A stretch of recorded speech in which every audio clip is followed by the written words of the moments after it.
Saudações! Continuamos com este tema. A bênção de Deus enriquece a família. Tomei como base para este tema o seguinte texto bíblico. Provérbios 10, 22.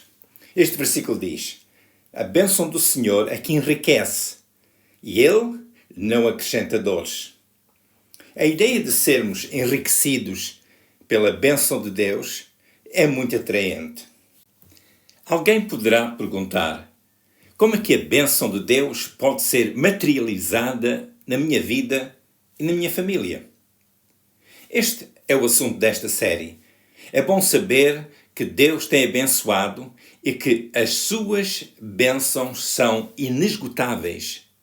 Mas também é sábio ter entendimento sobre os caminhos do Senhor para assim andar onde Deus ordena a sua bênção. Neste segmento vamos considerar o significado que a capacidade cognitiva tem na apropriação das bênçãos que Deus dá.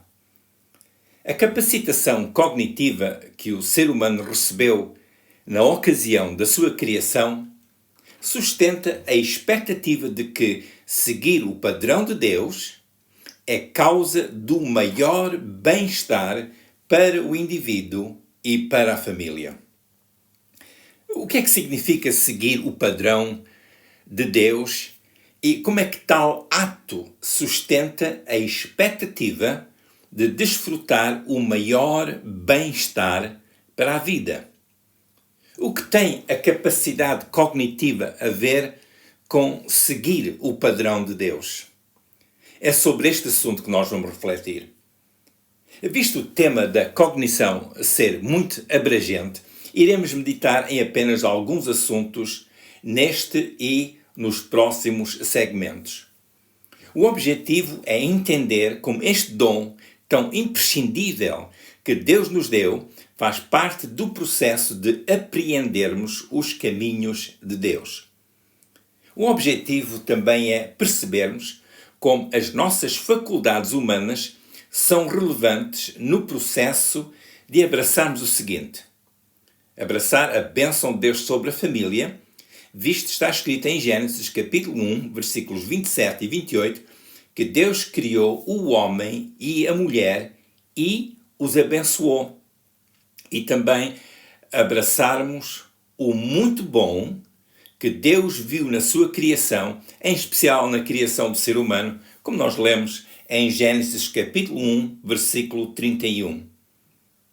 Para compreender a importância da cognição e de a aplicar a nós mesmos, consideremos com brevidade o que Jesus disse acerca de Deus cuidar do ser humano e do significado de buscar o reino de Deus. No texto que passarei a ler, notemos o que Jesus disse aos seus ouvintes e como é que eles poderiam apropriar a provisão de Deus.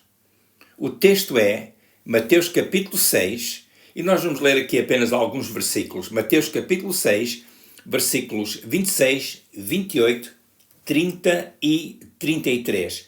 Eu sugiro a leitura deste capítulo porque realmente Mateus capítulo 6 dá-nos um ensino bastante rico da parte de Jesus. Mas concentremos a nossa atenção nestes versículos por agora. Versículo 26. Jesus disse: olhai para as aves do céu que não semeiam, nem cegam, nem ajuntam em celeiros, e vosso Pai Celestial as alimenta. Não tendes vós muito mais valor do que elas? E quanto ao vestuário, por que andais solícitos? Olhai para os lírios do campo, como eles crescem. Não trabalham, nem fiam. Pois, se Deus assim veste a erva do campo que hoje existe e amanhã é lançada no forno, não vos vestirá muito mais a vós, homens de pouca fé? Mas buscai primeiro o reino de Deus e a sua justiça, e todas essas coisas vos serão acrescentadas. Nestes versículos e o seu contexto, lemos que Jesus fez referência aos cuidados da vida. Por estas palavras, compreendemos que a erva do campo que Deus criou continua a ter a bênção de Deus. Segundo o que Jesus disse, o facto de Deus providenciar pela erva do campo e pelas aves do céu, que este mesmo facto dava razão ao ser humano para aceitar que Deus cuida dele. Perante este encorajamento de Jesus, devemos acreditar que em Deus há provisão para a família, onde em princípio o alimento e o vestir são assuntos de primeira necessidade, assuntos de primeira ordem. Em princípio, é no seio da família que a nutrição, o agasalho e o abrigo, como cuidados do dia, têm a sua atenção prioritária. E visto Deus cuidar das aves e da erva do campo, o ser humano deve manter a expectativa de que haverá provisão para si. Notemos na frase, mas buscai primeiro o reino de Deus, que está no princípio do versículo em Mateus 6:33. Nesta frase, a conjunção mas tem uma função interessante. Esta conjunção mas, de acordo com a expressão que ocorre no texto grego, pode ser expressa por agora, portanto, e ou no demais. Esta conjunção diz-nos que, seguindo o que Jesus disse acerca da provisão de Deus para com a erva do campo e para com as aves dos céus, o ser humano deveria buscar primeiro o reino de Deus e a sua justiça, tendo a expectativa de que as suas necessidades foram providas. Ou seja, aquele que, tendo compreendido que Deus cuida da erva do campo e das aves do céu, também deve ter, portanto, a expectativa de que Deus também cuidará de si. Ou seja, desde o princípio da criação, Deus tem cuidado da erva do campo e das aves dos céus. E o que Jesus está a dizer é, se Deus tem feito isso, por que é que vocês duvidam que Deus poderá fazer o mesmo por vós? Este aspecto é importante neste ensino de Jesus, porque aplica-se ao indivíduo e, obviamente, também ao seu contexto familiar. Um outro ponto que deve ser observado no versículo de Mateus 6:33 é o verbo buscai. Este verbo buscai expressa o sentido de procurar com intenção, ou seja, buscar sabendo o que é que deseja encontrar e alcançar. Neste buscar está implícito o conhecimento relevante. Portanto, não é buscar sem saber o que é que anda à busca, ou o que é que está a procurar, mas é um buscar porque, pela sua cognição, pelo seu pensamento, pela sua ideia, pelo seu desejo, no aspecto intelectual, a pessoa já tem um conhecimento acerca daquilo que necessita. Portanto, isto é um buscar com objetividade. E é o tipo de buscar que mostra que a pessoa deseja seriamente ter uma interação com o reino de Deus. Porque o versículo diz, buscai primeiro o reino de Deus e todas estas coisas vos serão acrescentadas. E olhando para o contexto deste versículo, todas essas coisas são aquelas coisas que fazem falta à vida.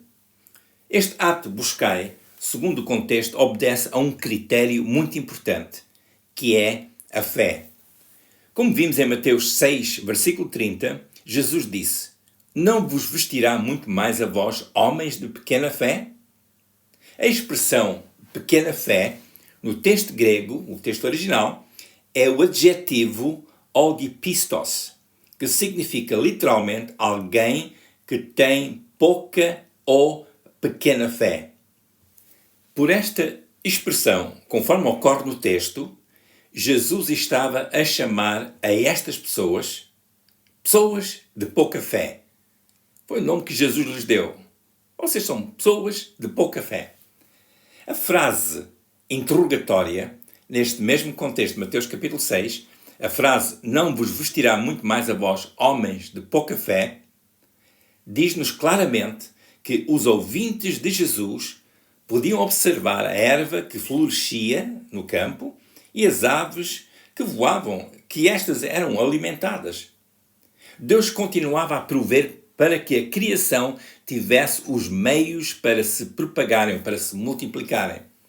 Porém, estes mesmos ouvintes não estavam a estabelecer o tipo de ligação entre eles e Deus em quem podiam contar quanto à sua provisão. Esta seria uma causa da sua pequena fé. Sem dúvida que aqueles ouvintes de Jesus conheciam as narrativas sobre a criação, mas, por alguma razão, o conhecimento transmitido de geração para geração, começando com Adão e Eva, este conhecimento deixou de ser alimento para a sua fé.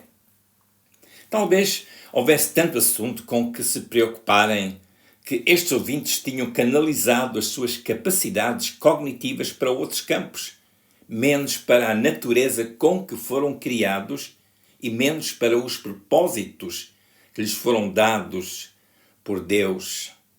Talvez os desafios da sua economia, da cultura vigente, da política, que incluía a sua sujeição ao Império Romano, tivesse constituído uma demanda sobre as suas obrigações.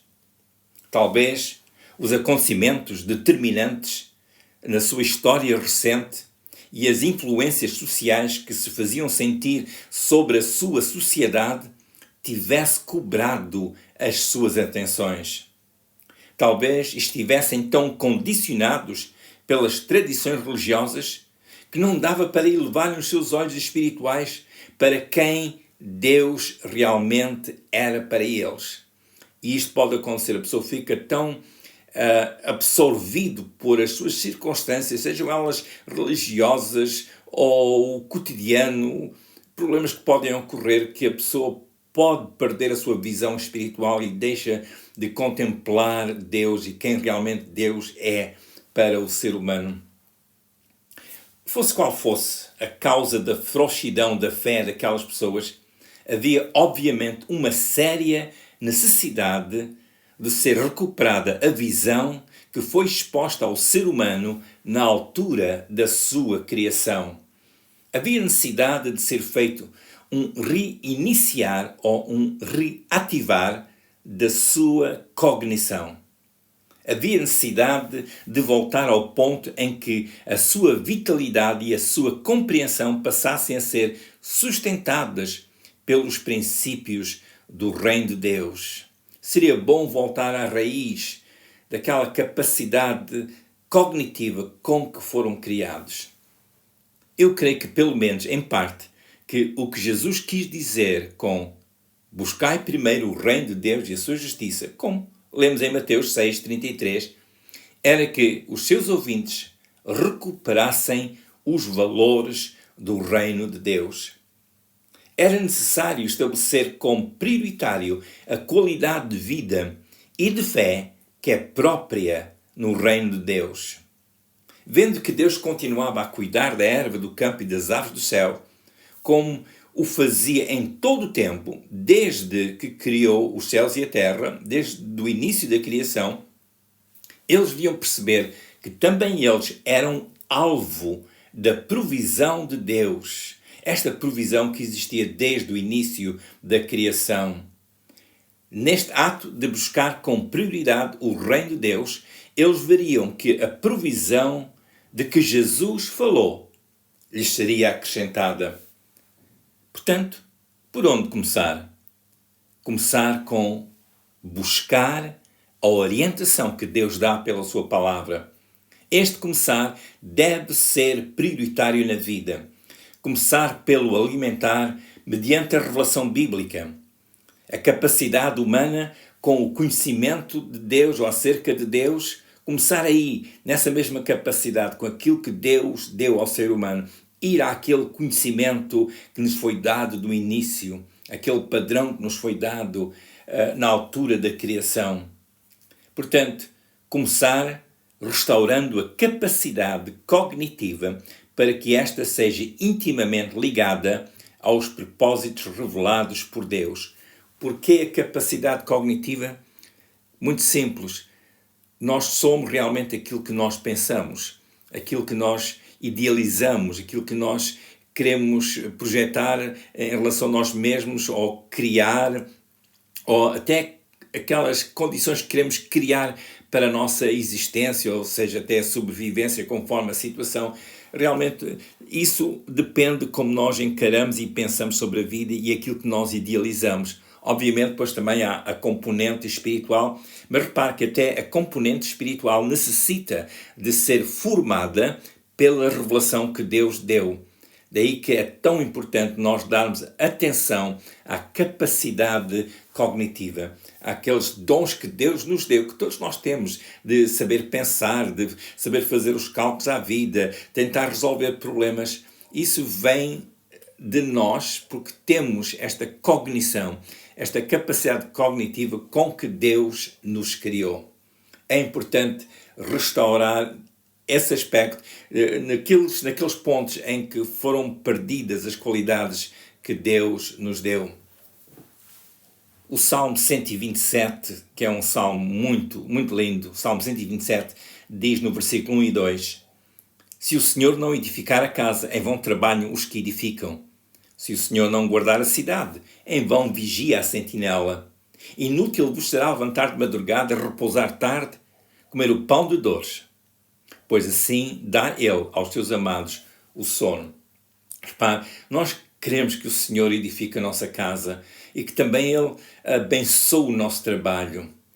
Se pusermos Deus em primeiro lugar, a palavra de Deus diz-nos que Deus abençoa. Porque se não fizermos assim, todo o nosso trabalho realmente poderá vir a ser inutilizado, ou de pouco préstimo, ou de pouca utilidade.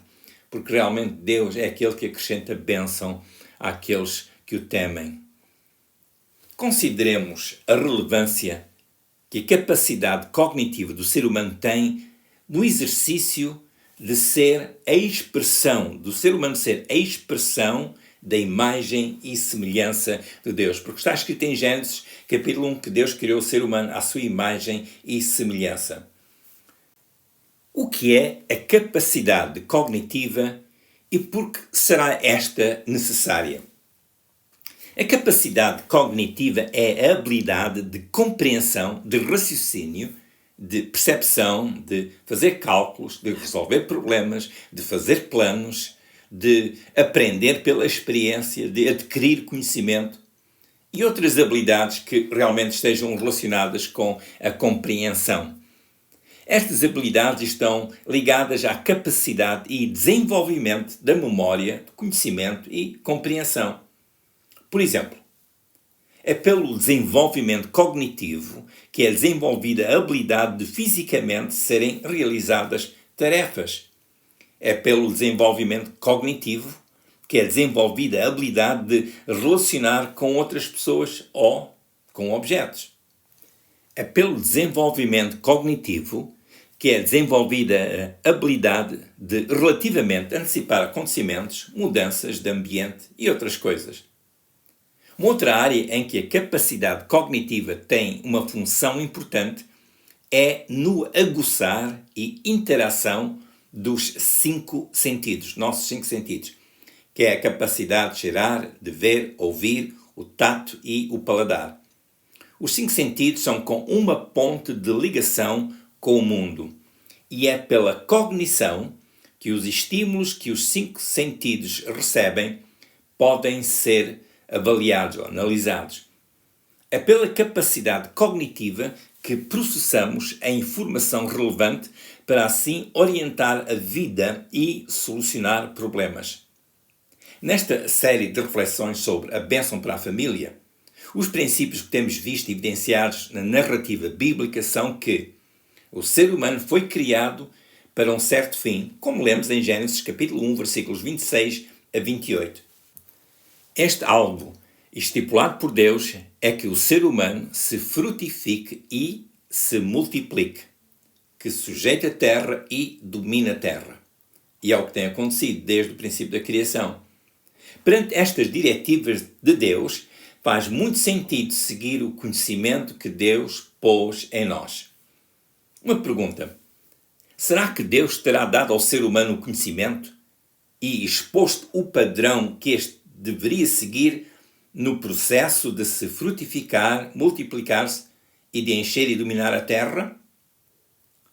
Ou seja, será que Deus deu a capacidade ao ser humano, será que Deus deu conhecimento ao ser humano para este fazer o que Deus estipulou desde o início?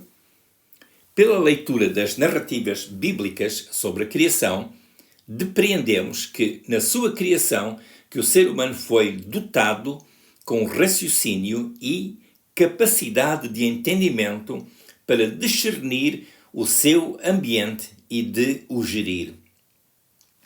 Pela capacidade cognitiva que Deus pôs no ser humano, este podia potencialmente viver de forma realizada. Usei aqui propositadamente o advérbio potencialmente. Este advérbio potencialmente significa que o ser humano estava capacitado para as suas funções, porém era necessária a sua cooperação voluntária. Ou seja, Deus deu a responsabilidade e era necessário o ser humano querer, por sua parte, voluntariamente, cooperar com Deus ou seguir as instruções de Deus. Pelos textos bíblicos percebemos que o ser humano foi desenvolvendo a sua capacidade cognitiva e recebendo também a formação relevante à sua visão e às suas funções. Usando a sua cognição, o ser humano dispôs-se a completar tarefas. O padrão desta mesma cognição estava no início em conformidade com os desígnios expostos por Deus. Porém, esta capacidade que é tão maravilhosa, esta capacidade cognitiva que é tão maravilhosa, ficou comprometida pela desobediência do ser humano, isto é, pelo pecado. Por ter pecado, ficou manchada esta capacidade cognitiva.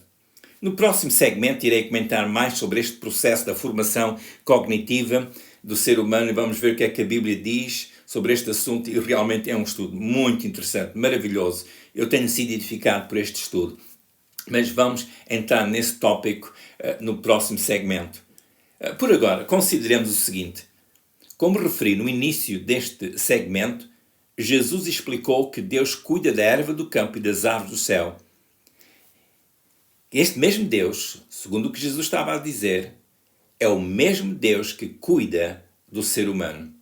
Jesus disse que o ser humano tem muito mais valor do que a erva do campo e do que as aves dos céus. Por isso, quanto mais valor tem o ser humano e a sua família, que teve origem e propósito em Deus. O que é que pode constituir uma barreira à recepção desta provisão de Deus? A barreira à recepção da provisão de Deus é, em especial, a persistência de o ser humano se inclinar para os caminhos onde a bênção de Deus não existe. Deus ordena a sua bênção nos seus caminhos. Se os homens criam outros caminhos, que não são os de Deus, se vão por outros caminhos, não deve contar que a bênção de Deus esteja aí. A pessoa pode escolher o programa que quiser para a sua vida. Se Deus não ordenou aí a sua bênção, a pessoa não faz bem estar a pensar que Deus o vai abençoar, porque Deus abençoa os seus caminhos e quem anda nos seus caminhos, aí há a bênção de Deus. Por isso é que Jesus disse, buscar primeiro o reino de Deus e a sua justiça, buscar o reino dos céus e a sua justiça, e todas essas coisas vos serão acrescentadas, ou seja, aquelas coisas que fazem falta à vida. Está escrito em Provérbios 3:6. Provérbios 3:6. Reconhece-o em todos os teus caminhos e ele endireitará as tuas veredas. Deus é o que endireita os caminhos daqueles que o reconhecem. Quem se submete a Deus reconhecendo-o como seu Senhor e guia, esse verá a bênção de Deus em operação na sua vida. A família que segue este princípio de reconhecer Deus em todos os seus caminhos, essa família desfrutará das bênçãos de Deus. Mais adiante, em Provérbios capítulo 3 e no versículo 33, nós vimos algo que é bom nós atentarmos. Este versículo diz: a maldição do Senhor habita na casa do ímpio, mas a habitação dos justos ele abençoará. O ímpio terá a maldição do Senhor em sua casa. O ímpio, que é a pessoa que não cuida em reconhecer ao Senhor, esse conhece a amargura que a maldição causa. Porque nós não temos que pensar que se fizermos o mal que vamos receber bem por isso. Não, mas quem busca ao Senhor, quem o reconhece em todos os seus caminhos, aí há a bênção. Como diz este versículo, Provérbios 3:33, a habitação dos justos, ele, ou seja, Deus, abençoará. Deus abençoa a habitação, ou seja, a família, a casa dos justos. Quem cuida andar nos caminhos de Deus, reconhecer Deus nos seus caminhos, essa pessoa, e se é a família que o está a fazer, aí haverá a bênção de Deus. A pessoa terá a bênção de Deus na sua vida, a família terá a bênção de Deus, a bênção de Deus que enriquece e Ele não acrescenta dores. Essa bênção será conhecida por essa família também. Então, o que fazer? Como é que podemos começar? É importante esta pergunta. É bom começar pelo caminho que Deus nos deu para a nossa restauração. E este caminho é Jesus. Jesus veio ao mundo, anunciou o Evangelho, que são as boas novas de que em Jesus temos a esperança restaurada de nós nos reconciliarmos com Deus e a nossa vida ter aquele reativar, aquele reiniciar. Reconheça que Jesus veio ao mundo e que Ele morreu por nós na cruz do Calvário por causa dos nossos pecados. O pecado foi a causa da grande mancha que afetou e que tem insistido a exercer a sua influência sobre a nossa capacidade cognitiva. Mas vindo a Jesus, reconhecendo que somos pecadores, nós pedimos a Deus que nos perdoe e que nos ajude a começar de novo com Ele. E conforme a Bíblia diz, quem nasce de novo realmente, em João capítulo 3 fala sobre isso, João capítulo 3 fala sobre o novo nascimento, aí há uma nova vida e somos guiados pelo Espírito de Deus e há uma restauração até na capacidade cognitiva e há uma compreensão dos propósitos de Deus para as nossas vidas e isso é importante. Portanto, se ainda não o fez, comece hoje dizendo: Senhor Jesus, eu venho a Ti tal como estou, perdoa os meus pecados, redime a minha vida. E repare, ao falar assim com Deus, não estamos a dizer nada de novo, mas estamos realmente a dizer diante de Deus aquilo que Ele já prometeu a nós e que realmente foi ofertado a nós através de Jesus. E leve os seus pensamentos para Deus. Medite na sua palavra. É bom ler um pouco da palavra de Deus a cada dia. É bom nós falarmos com Deus em oração a cada dia. E também é bom, logo que possa, frequente uma igreja que realmente ensina o Evangelho de Jesus. Como sempre, oramos que a bênção de Deus continue na sua vida. No próximo segmento iremos aprofundar mais este assunto da origem e formação da nossa capacidade cognitiva e como isto é tão importante para nos ajudar a sermos receptivos e aplicarmos as bênçãos de Deus em nossas vidas. Muita bênção de Deus para si.